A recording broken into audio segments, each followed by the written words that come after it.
Hi friends, welcome to my channel. Yuvraj Nishi నగలతో వెళ్తూ ఉండగా కేదార్ దాత్రి ఫాలో అవుతూ ఉంటారు. యువరాజ్ మిర్రర్ నుండి అది గమనించి వాళ్ళు ఫాలో అవుతున్నారు నిషి అని చెప్పగానే, అమ్మో ఇప్పుడెలా అడ్డంగా దొరికిపోతామేమో అని భయపడుతూ ఉంటుంది నిషి.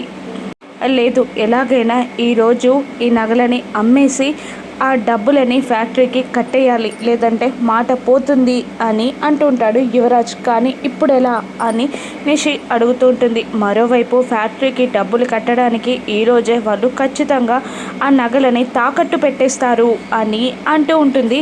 జగదాత్రి కూడా కేదార్ని, అవును ఈరోజు మనం ఎలాగైనా ఫాలో అయి ఖచ్చితంగా వాళ్ళని రెడ్ హ్యాండెడ్గా పట్టుకోవాలి అని అంటూ ఉంటాడు కేదార్. ఇక వాళ్ళు అలా ఫాలో అవుతూ ఉండగా యువరాజ్ ఒక ఐడియా చెప్తాడు. మేఘన కేదార్ని బర్త్డే పార్టీకి పిలిచింది కదా, ఇప్పుడు మేఘన దగ్గర వీళ్ళిద్దరిని ఇరికించేద్దాం అని యువరాజ్ అనగానే, అలాగే అంటూ నిషి మేఘనాకి కాల్ చేస్తుంది. చెప్పండి నిషి గారు అని మేఘన అడుగుతుండగా, ఏంటి కేదార్ బర్త్డే పార్టీకి వచ్చాడా? లేదు కదా. జగదాత్రి కేదార్ని వెనకాల తిప్పించుకుంటుంది, ఇక్కడ చక్కర్లు కొడుతున్నారు అని చాడీలు చెప్పడం స్టార్ట్ చేస్తుంది. నిషి ఎక్కడ, లొకేషన్ చెప్పండి, నేను వచ్చేస్తాను అని అంటూ ఉంటుంది మేఘన.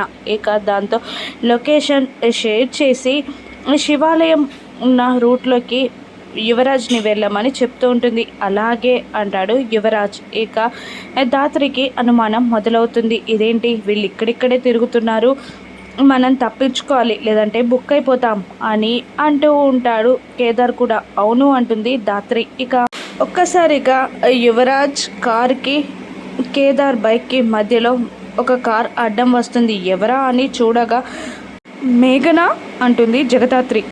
దూరాన వెళ్ళిపోతున్న యువరాజ్ నిషిల కార్లని చూస్తూ కోపంగా, ఏ కార్ అడ్డం ఎందుకు పెట్టావు, తీసేయ్ అని అరుస్తూ ఉంటుంది దాత్రి. మీరు చేసే ఇంపార్టెంట్ ఆపరేషన్ ఇదా? ఏమని చెప్పావు కదా, నా బర్త్డే పార్టీకి రావాల్సిందే అంటూ మేఘన అరుస్తూ ఉండగా, లేదు నేను రాలేను, నేను ఇంపార్టెంట్ పని మీదే ఉన్నాను అని అంటుంటాడు కేదార్. సరే నేను వెళ్ళనివ్వను అని కారు అడ్డం పెట్టి అడ్డంగా నిలబడుతుంది దాత్రి. ఇక కోపంగా చూస్తుంది మేఘనాని. నా బర్త్డే పార్టీకి రావాల్సిందే, సాధు సార్కి కాల్ చేసి ఈరోజు నువ్వు ఏ మిషన్లో పాల్గొనవని నేను చెప్పిస్తా అని అనగానే, రాడు అని దాత్రి అంటూ ఉంటుంది. అసలు వస్తాడు అని చెప్పడానికి నువ్వెవరు, రాడు అని చెప్పడానికి నువ్వెవరు అని మేఘనా దాత్రిలని నిలదీస్తాడు కేదార్. నేనెవరో ఇంటికెళ్ళాక చెప్తా అని దాత్రి కూడా అంటూ ఉంటుంది. సారీ చెప్తాడు కేదార్. ఇక లేదు, బర్త్డే పార్టీకి రావాల్సిందే అని మేఘన మొండి పట్టు పట్టగానే, దాత్రి వస్తే నేను వస్తా అని అంటుంటాడు కేదార్. నేను రాను అని అంటుంది జగదాత్రి. ఇక కళ్ళతో బ్రతిమిలాడుతూ ఉంటాడు. నువ్వు వస్తే నన్ను కాపాడుతావు రా అని బ్రతిమిలాడగానే, అలాగే అంటాడు కేదార్. జగదాత్రి ఇద్దరు ఇక వాళ్ళు అక్కడ నుండి బయలుదేరుతారు. ఇక బామ్మగారు మేఘన తమ్మునితో, ఈరోజు బావగారు వస్తున్నారు పార్టీలో, ఆ బావగారిని అందరికీ పరిచయం చేయబోతున్నారు అని చెప్పేస్తుంటుంది బామ్మ. ఇక మేము బైక్లో వస్తాం అని అంటూ కేదార్ దాత్రి బైక్ పైన మేఘన కార్లో ఇంటికి బయలుదేరుతారు. ఒక్కసారి కిందికి దిగాక కేదార్ని కోపంగా చూస్తారు జగదాత్రి మేఘన ఇద్దరు. ఎందుకలా చూస్తున్నారు నన్నిద్దరు అని అడగగానే, నేనెందుకు చూస్తున్నానో నీకు తెలీదా అని జగదాత్రి అంటూ ఉంటుంది. నేనెందుకు చూస్తున్నానో నీకు తెలీదా అని మేఘన కూడా అంటూ ఉంటుంది. కేదార్ భగవంతునితో, నేనేం కోరుకున్నాను స్వామి, పీస్ ఆఫ్ లైఫ్, ప్రశాంతత, అంతే కదా, అది కూడా లేకుండా చేస్తున్నావు అని అరుస్తూ ఉంటాడు మనసులోనే కేదార్. దాంతో, ఎవరితో మాట్లాడుతున్నావు, ఆ భగవంతునితో ఇప్పుడు ఎందుకు మాట్లాడుతున్నావు అని అంటుంటుంది మేఘన. ఆ స్వాతంత్రం కూడా నాకు లేదా అని అంటూ ముందుకు కదులుతాడు. ఇక లోపలికి వెళ్ళాక మేఘన తమ్ముడు కేదార్ని పరీక్షగా చూస్తూ, నువ్వు చెప్పిన క్వాలిటీస్కి ఇక్కడ కట్అవుట్కి కుదరట్లే అని అంటూ ఉంటాడు.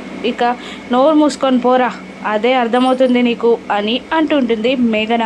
ఇక ఐజీ గారి భార్య కేదార్ని పలకరించి మంచి బట్టలు ఇస్తాను అంటూ జగదాత్రి కేదార్లకి కొత్త బట్టలు ఇవ్వబోతుండగా కేదార్ తీసుకోబోతూ ఉంటాడు. దాత్రి వద్దు అంటూ అడ్డంగా తల ఊపుతుంటుంది. దాంతో వద్దు సార్ అంటూ ప్లీజ్ ఇక్కడ బట్టలు మార్చుకోవడం నాకు కంఫర్ట్గా ఉండదు, వదిలేయండి అని కేదార్ అనగానే అలాగే అంటాడు ఐజీ. ఇక మేఘన ఫోర్స్ చేయబోతుండగా వద్దంటాడు ఐజీ. దాంతో డ్రెస్ మార్చుకోవడానికి మేఘన వెళ్ళిపోతుంది. ఇక బర్త్డే పార్టీ ఏర్పాట్లని చూస్తూ ఉంటారు కేదార్ దాత్రి. ఏర్పాట్లు బాగా చేసినట్టున్నారు కదా అని దాత్రి అనగానే అవును అంటాడు కేదార్. ఏంటి అత్తారింట్లో డ్రెస్ పెట్టినట్టు వాళ్ళు డ్రెస్ పెడితే తీసుకుంటున్నావు అని అనగానే నా అత్తగారు ఎలా పెట్టరు కదా అని అనేస్తాడు కేదార్. అంటే మా వాళ్ళు కొత్త బట్టలు పెట్టట్లేదని ఇప్పుడు ఎగతాళి చేస్తున్నావా అని దాత్రి అనగానే అమ్మా తల్లి అంత కోపంగా మాట్లాడకు, నేనేదో క్యాజువల్గా అన్నానులే, అయినా వాళ్ళు పెడితే నేను తీసుకుంటానా, నువ్వు తీసుకోమన్నా తీసుకోను అని అంటుంటాడు కేదార్. అంత లేదు అని దాత్రి అనగానే సరే నువ్వు చెప్పినట్టే వింటా అని అంటూ స్విమ్మింగ్ పూల్ దగ్గరికి వచ్చేస్తారు జగదాత్రి కేదార్. ఇక మేఘన డల్ అయిపోయి మేమిద్దరం కపుల్ డ్రెస్సెస్ వేసుకుంటే నాన్న పార్టీలో మమ్మల్ని ఇద్దరిని కపుల్గా అనౌన్స్ చేస్తారని చెప్పారు, కానీ ఆ జగదాత్రి అలా కుదరనిచ్చేలా లేదు అని అంటూ ఉంటుంది మేఘన. ఇక నీ కోడి బుర్ర వేసుకొని నీకు ఎంతకన్నా ఏం ఆలోచనలు వస్తాయిలే అని తమ్ముడు అంటూ నేను బావపై వాటర్ పోసి వేరే డ్రెస్ చేంజ్ చేసుకునేలా చేస్తా, అప్పుడు బావకు నువ్వు కపుల్ డ్రెస్ ఇచ్చాయి అని అంటూ రూమ్ నుండి బయటికి కదులుతాడు మేఘన తమ్ముడు. ఇక దాత్రి కేదార్లని దూరం నుంచి గమనిస్తున్న మేఘన ఇలా అంటుంటుంది, వాళ్ళు బంధువులు అంటారు, బంధం లేదంటారు, కానీ ఎప్పటికీ కలిసే ఉంటారు, ఏం చేస్తారో మరి అని మేఘన అంటూ ఉండగా జగదాత్రి కేదార్ని చూస్తూ ఎలాగైనా నీ చేత డ్రెస్ మార్పించాలని వాళ్ళు ప్రయత్నం చేస్తున్నారు, కానీ నువ్వు ఒప్పుకోవద్దు అని అంటూ నేను చూస్తా కదా వాళ్ళు ఏం చేస్తారో అని అడ్డంగా నిలబడుతుంది. ఇక ఐజీ గారు కేదార్ని అల్లుడిగా పరిచయం చేస్తారా, నేను లవ్ చేయట్లేదని కేదార్ చెప్తే మేఘన రియాక్షన్ ఏంటో రాను నెక్సెస్లో చూద్దాం. Thank you for watching.